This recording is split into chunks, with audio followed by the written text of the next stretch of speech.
C'est sa reprise de Douce France de Charles Trenet qui lui ouvrira les portes du succès. Un brin de provocation, Rachida est née près d'Oran avant d'arriver en Alsace à l'âge de 10 ans. La disparition brutale du leader du groupe Carte de Séjour est une perte immense pour le monde de la culture. C'est une suite logique de tous ces mouvements qui étaient des mouvements républicains. C'est des gens qui voulaient parler de la France de manière républicaine. Et donc la musique, c'était un peu le fond musical de tout ce mouvement. Donc le Rhin, c'était le fond musical des années 80. C'est une très très grande douleur parce que c'est vrai qu'on était ensemble il y a très peu de temps, que comme ces êtres, Rachid était un grand vivant et bien sûr quelqu'un de fragile physiquement. On le savait qu'il était qu'il avait une santé fragile. Mais voilà, c'était juste impensable qu'il disparaisse. Rachid, c'est un soleil.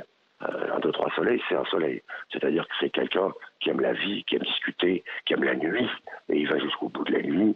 On ne va pas abolir les frontières, mais il faudrait peut-être faciliter le transit des êtres humains, de l'accueil fait aux populations qui ont besoin de circuler, de voyager. Et c'est vrai que le Maroc est en première ligne, parce que quand on traverse le désert, on arrive obligatoirement au Maroc.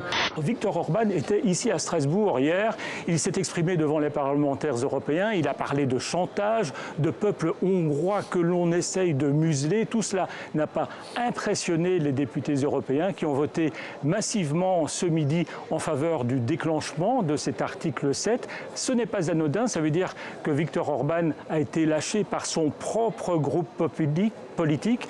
Lorsque vous avez besoin d'échanger avec une administration en France, aucune de nos administrations n'a la case étranger. On nous a fait passer dans la loi pour une société de confiance il n'y a pas longtemps le fait que les numéros pour joindre les administrations ne seraient plus surtaxés. Ça, c'est formidable, je m'en réjouis. Sauf que ce sont encore des numéros en 800.